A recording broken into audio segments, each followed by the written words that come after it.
One of the things we all come across as music fans and musicians is the idea of musical genres, and often related to genres is musical snobbery.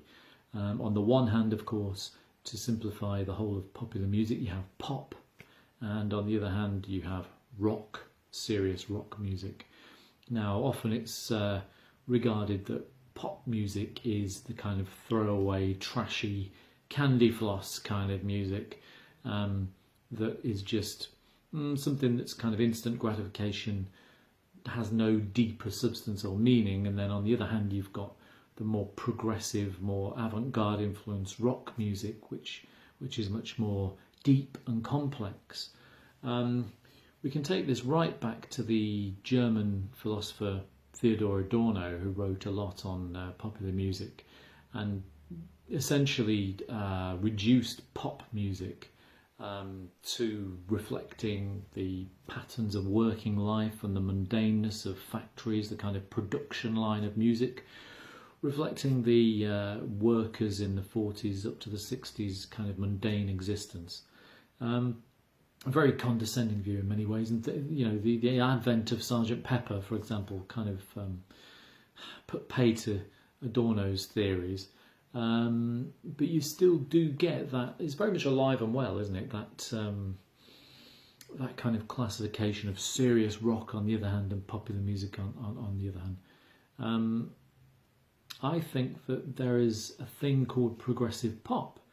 I think, it is important to make some kind of distinction between relatively throwaway, never worthless, but relatively throwaway, forgettable pop music and other pop music. But often the snobbery extends to the point where anything that's considered remotely pop, for example the Beatles or Queen or something like that, could be reduced to not serious enough somehow. Now this kind of snobbery seems to have a lot of flaws in its argument.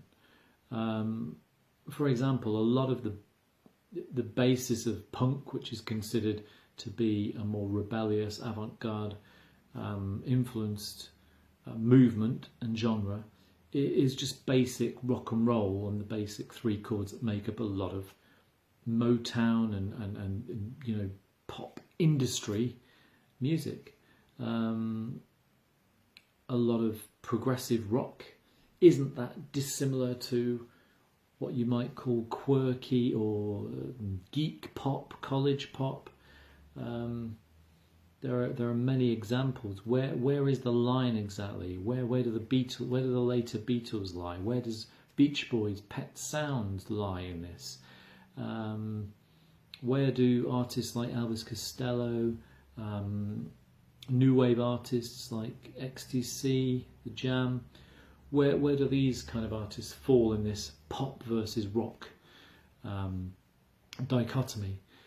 It's on very shaky ground, really, and unfortunately I believe a lot of it comes down to aging, overly serious, middle-aged men, not me, overly serious, middle-aged, introspective men who are either punk snobs or rock snobs.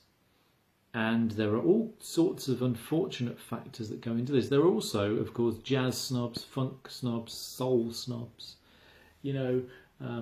Unless you went to all the soul weekenders, you don't know what you're talking about. Unless you were there at the Sex Pistols gig in '77, you don't know what you're talking about. There's a lot of genre capital, I'd call it. It comes back down to authenticity at the end of the day.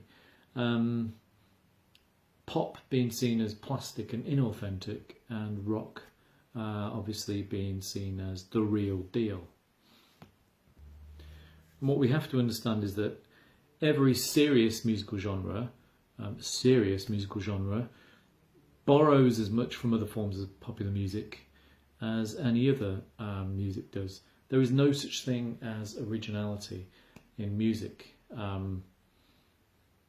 As Professor Keith Negus, who I once delivered a course for, as he explained in his book Popular Music in Theory, there are in popular music there are pastichists, there are synthesists.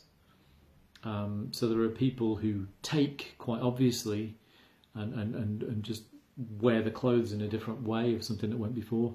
And there are synthesists who take what's already existing, like a chef would, and put together the same ingredients, so throw something else new in, or put them in a slightly different way, but you can only work with the ingredients that are available. So for example, take a pioneering artist like Elvis. You can trace back his the things he borrowed, you can trace them back. You can take someone like Stevie Wonder or Marvin Gaye, you can see their heritage, you can trace it back. But what they came up with something quite unique and new. Prince is another great example, in many ways a pastichist, in many ways somebody who stole from Sly and the Family Stone, Jimi Hendrix, various other musical genres, Curtis Mayfield. But he is considered a unique artist, but a pop artist. Now the dismissal of pop as something that's not a serious art form is very questionable indeed, when you consider that both those in the realms of serious rock and in pop are borrowers, basically.